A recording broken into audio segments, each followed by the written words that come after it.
क्या आपको भी एग्जाम में डर लगता है?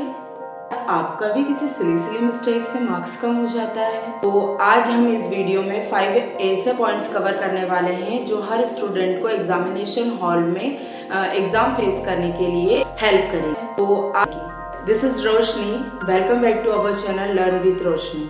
तो स्टार्ट करते हैं कि एग्जामिनेशन हॉल में जब हमें एग्जाम पेपर दिया जाता है तो हमें किन किन चीज़ों का ध्यान रखना चाहिए। फर्स्ट पॉइंट है हमारा read question paper properly. Okay, इस पॉइंट के अकॉर्डिंग ही आपको क्वेश्चन पेपर मिलता है। आपको पूरे क्वेश्चन पेपर को रीड करना है 5 मिनट में ही। ऐसा नहीं कि आप वन क्वेश्चन रीड करते जा रहे हैं देन उसके आंसर भी उस टाइम पे ही याद करते जा रहे हैं। नो, आपको 5 मिनट में फटाफट क्वेश्चंस को रीड करना है कि कौन कौन से क्वेश्चंस पेपर में आए हुए हैं। सेकंड, आपको इस पॉइंट के अकॉर्डिंग ध्यान देना है कि क्वेश्चन की जो मार्किंग है वो किस टाइप से है। जिस क्वेश्चन की मार्किंग ज़्यादा मार्क्स की है आपको पहले वो अटेंड करना है, देन फिर जिनकी मार्किंग कम है आपको फिर वो अटेंड करना है। मतलब मार्क के अकॉर्डिंग ही आप अपने क्वेश्चंस को सॉल्व करेंगे। थर्ड पॉइंट है, क्वेश्चन पेपर मिलने के बाद थर्ड पॉइंट यहाँ आता है कि आपको सबसे पहले उन क्वेश्चंस को सॉल्व करना है जो आपको बहुत अच्छे से आते हैं। वाई? बिकॉज जब आपको जो क्वेश्चंस बहुत अच्छे से लर्न है, बाय हार्ट है, आप उसको इजीली लिख पाएंगे, आपका कॉन्फिडेंस लेवल बढ़ेगा, जिससे आपको जो क्वेश्चंस के आंसर नहीं आ रहे हैं या फिर आप भूल चुके हैं तो वो भी आपको याद करने में इजी हो जाए। ओके, सेकंड पॉइंट है हमारा manage your time wisely. Okay, time के अकॉर्डिंग ही आपको पूरे क्वेश्चन पेपर को मैनेज करना है, बिकॉज टाइम के बाद आपके हाथ में कुछ नहीं रह जाएगा। तो आप बहुत केयरफुली टाइम का एग्जामिनेशन हॉल में अच्छे से ध्यान रखें। टाइम मैनेजमेंट के लिए सबसे फर्स्ट पॉइंट ये, इस पॉइंट के अकॉर्डिंग आप पूरे क्वेश्चन पेपर में जितने भी सेक्शन है उनका टाइम फिक्स कर दीजिए। ओके, आपको इतने टाइम में ये सेक्शन कंप्लीट करना है, आपको इतने टाइम में ये सेक्शन प्लस कंप्लीट करना है, देन आपको इतने ही टाइम में ये वाला सेक्शन कंप्लीट करना है। ये आपके लिए बहुत इजी कर देगा क्वेश्चन पेपर को सॉल्व करने के लिए। नेक्स्ट पॉइंट इसमें आता है, किसी भी एक क्वेश्चन को जरूरत से ज्यादा टाइम ना दें, अदरवाइज आपका बहुत टाइम वेस्ट हो जाएगा। जितना मार्किंग है, जितना उसमें लिखना है उतना ही उसको टाइम दे। अदरवाइज 2 मार्क का क्वेश्चन पेपर है और आप उसके आंसर में 5 to 7 या 10 मिनट लगा दे रहे हैं तो ये आपका टाइम वेस्ट हो जाएगा। तो आप क्वेश्चन में जितना आंसर जरूरी है उतना ही आंसर लिखे और उतना ही टाइम उसको दे। ओके, नेक्स्ट हमारा पॉइंट रहेगा, पूरे क्वेश्चन पेपर को सॉल्व करते हुए लास्ट में आपको 5 to 10 मिनट किसी भी तरीके से बचा ही लेना है।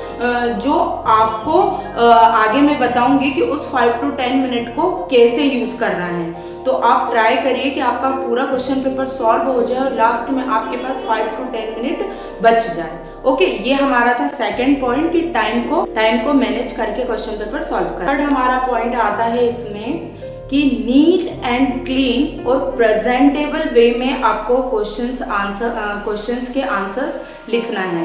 दैट मीन्स आपके कॉपी में गंदगी नहीं होनी चाहिए। ओके, तो इसके अकॉर्डिंग फर्स्ट पॉइंट आता है, आंसर पॉइंट वाइज लिख रहे हैं यदि तो आप पॉइंट को हाईलाइट करें और हाईलाइट करने के साथ साथ उसे आप अंडरलाइन भी कर दें, ताकि जो एग्जाम पॉइंट को देखकर ही आपके आंसर्स को रीड कर पाएंगे और उनको चेक करने में भी इजी होगा और आपका आंसर एक नीट एंड क्लीन वे में शो होता है। तो ट्राई करिए कि आप यदि पॉइंट वाइज आंसर्स दे रहे हैं तो पॉइंट को हाईलाइट करिए और उनको अंडरलाइन भी कर दीजिए। ओके, सेकंड पॉइंट हमारा रहेगा, क्वेश्चन का जितना आंसर जरूरी है उतना ही आंसर लिखें। उसमें अननेसेसरी क्वेश्चन के आंसर को बढ़ाने का ट्राई बिल्कुल मत कीजिए। जितना सटीक, जितना शॉर्ट एंड स्वीट आपका आंसर होगा वो आपके लिए टाइम भी बचाएगा, देन उसके लिए भी फुल मार्किंग आपको मिलेगी। लेकिन यदि आप चाह रहे हैं कि मेरा आंसर तो हो गया है लेकिन मैं थोड़ा सा उसको और बड़ा कर देते हैं तो नो, या ये आपका टाइम वेस्ट करेगा, अदरवाइज कुछ भी नहीं। बिकॉज जितना मार्क है उतना आंसर आप लिख रहे हैं तो इनफ है। मार्क यदि आप ज्यादा लाइन्स उसमें कवर करेंगे तो आपका टाइम वेस्ट होगा, आपको मार्क तो ज्यादा नहीं मिलेगा। तो आप ट्राई करिए कि जितना आंसर, जितना क्वेश्चन में पूछा गया है उसका शॉर्ट एंड स्वीट सटीक आंसर देने का ट्राई करिए। ओके, नेक्स्ट पॉइंट हमारा जरूरी है तो आप चार्ट बनाइए, आप डायग्राम बनाइए, बिकॉज इससे आंसर बहुत अट्रैक्टिव लगते हैं और समझने के लिए भी इजी हो जाता है। तो जहाँ जरूरी है आपको डायग्राफ चार्ट बनाना चाहिए। ओके, ये हमारा थर्ड पॉइंट था। नेक्स्ट हमारा फोर्थ पॉइंट है stay calm and focused. Okay, आपको शांत रहना है और अपने आप को फोकस्ड रखना है एग्जामिनेशन हॉल में। इसके अकॉर्डिंग फर्स्ट पॉइंट आता है, फॉर एग्जांपल आप किसी आंसर को अटेम्प्ट कर रहे हैं और आधा करने के बाद आप उसे भूल चुके हैं, तो बिल्कुल भी मत घबराइए, आप डीप ब्रीथ लीजिए, बिल्कुल अपने आप को रिलैक्स करिए और उसके लिए थोड़ा सा स्पेस छोड़कर आप नेक्स्ट क्वेश्चन को अटेंड कीजिए। बिकॉज इसमें हमें टाइम तो वेस्ट नहीं करना है, तो आप क्या करिए, अपने आप को रिलैक्स और फोकस बनाते हुए नेक्स्ट क्वेश्चन को आप अटेंड कर लीजिए। देन लास्ट में जब आपके पास टाइम रहेगा तो आप इस क्वेश्चन को फिर से रिवाइज करते हुए सॉल्व करिए। ओके, नेक्स्ट पॉइंट है हमारा दूसरों को देखकर घबराना नहीं है। फॉर एग्जाम्पल आपका एग्जाम चल रहा है और किसी और का एग्जाम खत्म हो गया है टाइम से पहले, आपको उसको देखकर बिल्कुल पैनिक नहीं होना है, बिल्कुल नहीं घबराना है। बिकॉज जितना टाइम आपको क्वेश्चन पेपर में दिया गया है सॉल्व करने के लिए, उतना टाइम आपको हॉल में, एग्जामिनेशन हॉल में मिलेगा ही। रिलैक्स होकर, फोकस होकर अपने क्वेश्चन पेपर और अपनी आंसर शीट पर ध्यान दीजिए। हमें अदर किसी भी चीज पर उस टाइम पर ध्यान नहीं देना है। नेक्स्ट हमारा पॉइंट रहेगा कि यदि कोई आंसर हमसे रॉन्ग हो गया है तो आप उसे बिल्कुल भी गंदगी से मत काटिए, आप उसे बार बार पेन से ड्रॉ करके उसे गंदा मत करिए, आप वन लाइन से उसे कट कर दीजिए, दैट इज इनफ। वो नीट एंड क्लीन भी रहेगा और वो समझेगा भी कि वो आपका रॉन्ग हो गया है। तो प्लीज ट्राई करिए कि जो आंसर शीट है वो जितनी सुंदर, जितनी ब्यूटीफुल और जितनी क्लीन होगी, उतना का एग्जामिनर के लिए आपका जो इम्प्रेशन है उतना ही अच्छा होगा।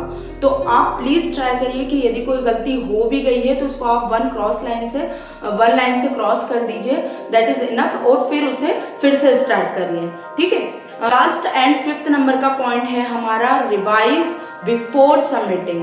जब आपके क्वेश्चंस पूरे सॉल्व हो गए हैं, आपका क्वेश्चन पेपर डन हो गया है, तो आप मैंने स्टार्टिंग में आपको बोला था कि आप जब टाइम मैनेज कर रहे हैं सेक्शन वाइज, तो आपको 5 to 10 मिनट कैसे भी करके बचा लेना है। ये 5 to 10 मिनट को अब हमें यूज करना है। जब आपका क्वेश्चन पेपर पूरा सॉल्व हो गया है तो आप सबमिट करने से पहले आप उसे एक बार रिलैक्स होकर 5 to 10 मिनट में पूरा रिवाइज कर लीजिए, ताकि आपकी जो सिली मिस्टेक्स है ना वो भी आपकी ना होंगी।